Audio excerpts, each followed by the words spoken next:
तिमी अनलाइन छौ तर मेरो सन्देश नदेख्यौ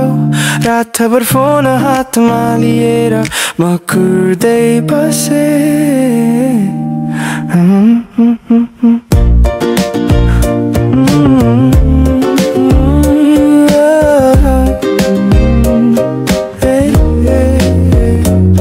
मेरो मनका हरेक कुरा तिम्रो नाममा टाँसिएका थिए सिनमा राखेर तिमी हाँस्दैछौ म भने यहाँ रातभर हराउँदैछु तिम्रो फोटो हेरेँ फेरि मुस्कुराउने याद ताजा भयो तिमीलाई के त मेरो पीडा म त अझै तिमीकै पर्खाइमा छु